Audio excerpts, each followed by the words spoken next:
আসসালামু আলাইকুম। Welcome back to my YouTube channel Sourav lifestyle blog চ্যানেলে আপনাদের সবাইকে স্বাগতম। আশা করি আল্লাহর রহমতে আপনারা ভালো আছেন। আলহামদুলিল্লাহ আমিও আমার পরিবারের সবাইকে নিয়ে ভালো আছি। তো সামনেই যেহেতু পবিত্র মাহে রমজান, রমজানের জন্য তো আমরা সবাই বেসন কিনি কম বেশি। তো সেই বেসনটা যদি সম্মতভাবে বাড়িতেই তৈরি করা যায় তাহলে তো আমাদের স্বাস্থ্যের পক্ষেই খুবই ভালো। আজকে আমরা সেই পদ্ধতিটাই অবলম্বন করেছি। বাজার থেকে ডাল আর চাল কিনে নিয়ে এসেছি ঘরে বেসন বানানোর জন্য। তো আমি আর আমার মা বাজারে গিয়েছিলাম রমজানের বাজার করতে। তো আলহামদুলিল্লাহ আমরা রমজানের বাজার করে নিয়ে এসেছি। এখানে 4 রকমের ডাল ছিল: মুসুরির ডাল, খেসারির ডাল, বুটের ডাল আর অ্যাঙ্কারের ডাল। 4 রকমের ডাল ছিল 4 কেজি, আর পোলাওর চাল ছিল 1 কেজি। তো এগুলাকে আমার মা হালকা একটু তেলে দিয়েছে যাতে পুরোপুরি ভাজা না হয়। ভাজা হয়ে গেলে আর কি বেসনের টেক্সচারটা ভালো থাকবে না, এজন্য হালকা কড়াইতে একটু গরম করে দিয়েছে। এখন আমি চাল ডালগুলো খুব সুন্দরভাবে একত্রে মিশিয়ে তারপরে এই যে পরিষ্কার একটা সুতির ওড়না বিছিয়ে এগুলোর মধ্যে আর কি ডালগুলো রেখে তারপরে এই যে এইভাবে আর কি পুষে নিব। তাহলে আর কি ডালের যে উপরের ময়লাটা থাকে সেগুলো আর কি চলে যাবে। তো আমি এইভাবেই সবগুলো ডাল পরিষ্কার করে নিয়েছি। আর এই যে একটা ছাঁকনির মাধ্যমে আমার মা এই ডালগুলোকে ভালো করে চেলে নিতেছে যাতে নিচের ময়লাগুলো সুন্দরভাবে পড়ে যায়। আর ওই যে ওগুলো চেলে রাখছে এইগুলো চালতেছে। এইগুলো আমি করব ব্লেন্ডারে আমি এগুলো খুব সুন্দর করে আর কি বেসনও বানাবো আর পেঁয়াজির জন্য আর কি বানাবো।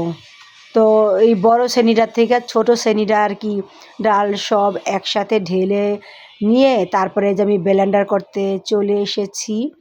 তো আমি এখানে ব্লেন্ডার মেশিন চালু করে দিয়েছি আর এক হাত দিয়ে মেশিনটাকে ধরে রেখেছি। এই তো আমার এই যে ব্লেন্ডারে আর কি গুঁড়াটা খুব সুন্দরভাবে হয়ে গেছে। এখন আমি একটা ছাঁকনির মাধ্যমে ঢেলে দিলাম। এখন এগুলাকে আমার ছোট বোন খুব সুন্দরভাবে চেলে নিবে। এই তো বড় সসপ্যান শ্রেণীটার ভিতরে চেলে নিতেছে।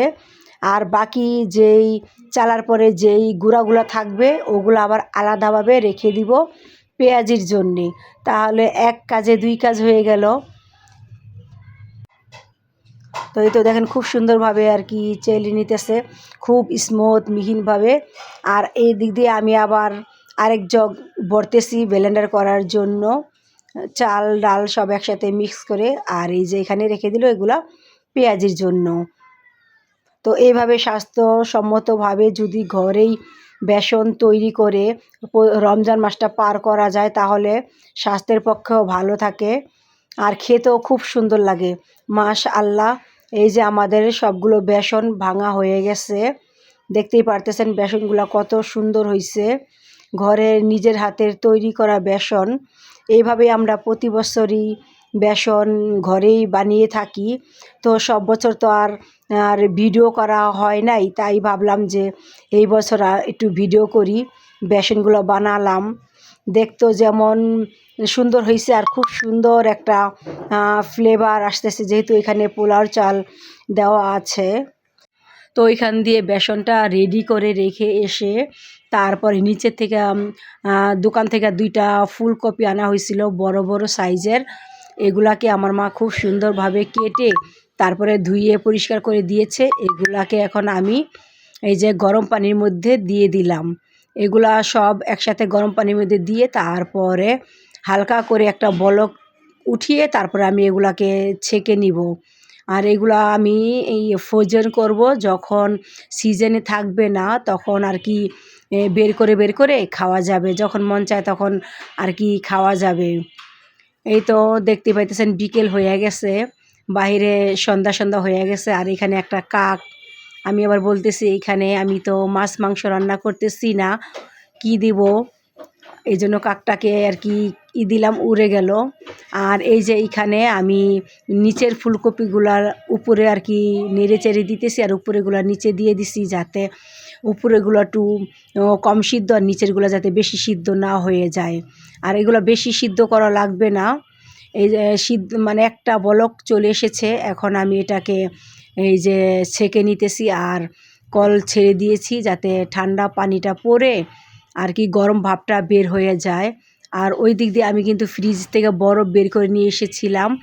এই যে বরফের পানির ভিতরে ফুলকপিগুলো খুব সুন্দরভাবে ডুবিয়ে রেখে দিলাম, প্রায় আধা ঘন্টা এখানে ডুবানো থাকবে। আধা ঘন্টা পরে আমি এই ফুলকপিগুলা বড় এই শ্রেণীর ভিতরে খুব সুন্দরভাবে একটা একটা করে মেলে তারপরে ফ্যান ছেড়ে দিয়েছিলাম, যাতে পানিটা খুব সুন্দরভাবে নিগড়ে যায়। তো পানিটা খুব সুন্দরভাবে শুকিয়ে গেছে। এখন এই সসপ্যানের থেকে তুলে তারপরে এই ঝুড়িটার ভিতরে সবগুলো এক এক করে তুলতেছি। আর এদিক দিয়ে আমার ভাইয়ের বউ এসেছে ওর ছেলে মেয়ে নিয়ে। এই তো ওইগুলো সব তোলা শেষ। এখন আমরা এগুলো করব, ডিপ ফ্রিজে রেখে দিব। এইভাবে কিন্তু রাখবো না, ডিপ ফ্রিজে আধা ঘন্টা রাখার পরে যখন এটা খুব শক্ত একটা বরফের মতন হয়ে যাবে, যাতে ধরলে আর ভাঙবে না, তখন এগুলাকে আর কি বক্সে করে তারপরে ফ্রিজে রেখে দিব। আর এই দিক দিয়ে আমার বোনের ছেলে ওর মামাতো ভাইয়ের নিয়ে অনেক টানাটানি করতেছে। আর এই দিক দিয়ে আমি চলে আসলাম এই যে ডিপ ফ্রিজে এটাকে রাখতে। এটা এখন আমি রেখে দিব আধা ঘন্টার জন্য। আর আমাদের ফ্রিজটা খুব ময়লা হয়েছে, ভাবতেছি যেহেতু সামনে রমজান, এখন আর ফ্রিজগুলো পরিষ্কার করব না। ফ্রিজ দুইটা পরিষ্কার করতে অনেক সময় লাগে, তো একবারে ঈদের আগে আগেই ফ্রিজ দুটা খুব সুন্দর করে পরিষ্কার করে নিব। তো আধা ঘন্টা পরে ফিরে এসেছি, দেখতেই পাইতেছেন ফুলকপিগুলো কি শক্ত হয়ে গেছে। আর এদিক দিয়ে আমার বোনের ছেলে মেয়ে ওদের ক্ষুধা লেগে গেছে, ওরা বলতেছে খাবে, তাই ওর মা ওদেরকে ভাত বেড়ে এনে দিছে, ওরা ভাত খাইতেছে। আর আমি এই দিক দিয়ে এই ফুলকপিগুলোকে এখন করব, ভাবতেছি এত এরকম ফুলকপিগুলো আর কি বড় বড়, তো এত বড় বক্স আমাদের ঘরে নাই, তাহলে কিভাবে রাখা যায়। এই জন্য এই যে পলির ভিতরে আমি ফুলকপিগুলো এক পিস করে আর কি রাখতেছি, যাতে ফুলকপিগুলো না ভেঙে যায়। এইভাবে পলির ভিতরে করে রেখে তারপরে খুব সুন্দরভাবে ঘি দিয়ে তারপরে ডিপ ফ্রিজে সংরক্ষণ করব। আমাদের ভিডিওগুলো যদি ভালো লেগে থাকে তাহলে প্লিজ আমাদের ভিডিওতে একটা লাইক দিয়ে আমাদের চ্যানেলটা সাবস্ক্রাইব করে আমাদের পাশে থাকার অনুরোধ রইল। আর যারা আমাদের চ্যানেলটা সাবস্ক্রাইব করেছেন তাদেরকে জানাই অসংখ্য ধন্যবাদ। আর যারা এখনও পর্যন্ত আমাদের চ্যানেলটা সাবস্ক্রাইব করেন নাই, তারা প্লিজ আমাদের চ্যানেলটা সাবস্ক্রাইব করে আমাদের পাশেই থাকবেন। পুরো এক পলিথিন এগুলো এখন ফ্রিজে ফ্রোজেন করে রাখবো, তারপরে যখন দরকার হইব পরে যখন না থাকবো তখন আর কি বের করে অল্প অল্প করে নিয়ে রান্না করে খাইব।